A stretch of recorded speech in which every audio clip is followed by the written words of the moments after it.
ভোটের মুখে নতুন প্রচার কৌশল তৃণমূলের। বাঁকুড়ার ইন্দাসে সরকারি বিভিন্ন প্রকল্পে পরিবার পিছু বাৎসরিক কত টাকা পেয়েছে তার হিসাব নিতে শুরু করল তৃণমূল কর্মীরা। লিফলেট ছাপিয়ে লক্ষ্মীর ভান্ডার, কৃষক বন্ধু, বাংলার বাড়ি, স্বাস্থ্যসাথী সহ একাধিক প্রকল্পের আর্থিক সুবিধার হিসাব নেওয়া হচ্ছে বাড়ি বাড়ি ঘুরে। তৃণমূলের দাবি, এটি শুধুমাত্র সমীক্ষা নয়, বরং সরকারের উন্নয়নমূলক কাজ মানুষের সামনে তুলে ধরার উদ্যোগ।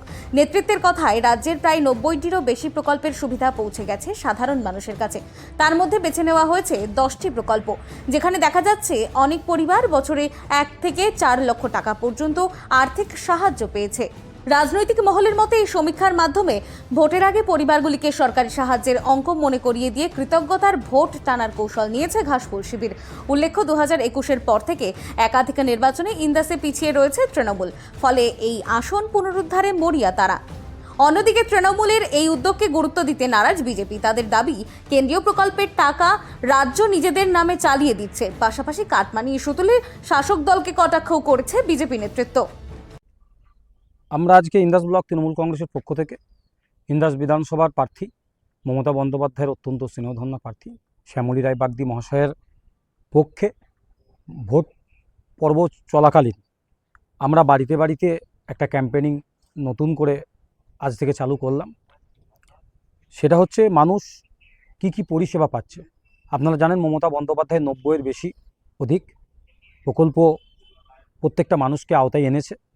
আমরা মমতা বন্দ্যোপাধ্যায় কিছু গুরুত্বপূর্ণ প্রকল্পকে তুলে ধরছি এবং আমরা একটা লিফলেট আকারে তৈরি করেছি ইন্দাস ব্লক তৃণমূল কংগ্রেসের পক্ষ থেকে। মানুষ কি কি পাচ্ছে, বিজেপি রটাচ্ছে কোনো উন্নয়ন হয়নি, মানুষ কোনো পরিষেবা পায়নি। তো প্রত্যেকটা মধ্যবিত্ত শ্রমজীবী মেহনতি মানুষ, তাদের কাছে সরকার কি কি প্রকল্প পৌঁছে দিচ্ছে, 90টা প্রকল্প নিয়ে আলোচনা করা সম্ভব নয়।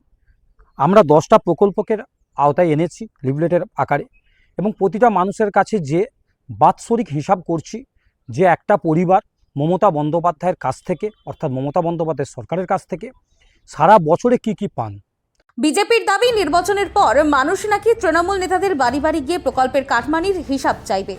টাকা কারণ নয়, যারা দিচ্ছে তাদেরই টাকা তাদেরকে দেওয়া হচ্ছে, এটা নেতাদের প্রথম জানা উচিত। তাছাড়া কেন্দ্রীয় সরকারের যেসব প্রকল্প রয়েছে তাও এখানে মিথ্যেভাবে সাজিয়ে তুলে দেখানো হচ্ছে। এসব হিসেব ছেড়ে দিয়ে আগামী 4 তারিখের পরে এই হিসেব অনুযায়ী সাধারণ মানুষ দেখবে যে তিনি তার ব্যাংক ব্যালেন্স বা তিনি কত টাকা পেয়েছেন আর নেতারা কোথা থেকে এত টাকা করতে পারলেন। সেই কাটমানির হিসেব 4 তারিখের পরে বাড়ি বাড়ি ঘুরে এই সাধারণ মানুষ তাদের কাছ থেকে বার করবে। আপনি খালি অপেক্ষা করুন, এই জিনিস বুমেরাং হয়ে দাঁড়াবে আগামী দিনে। বাঁকুড়ার ইন্দাস থেকে সুচিন্ত গোস্বামীর রিপোর্ট, বঙ্গলেখনী।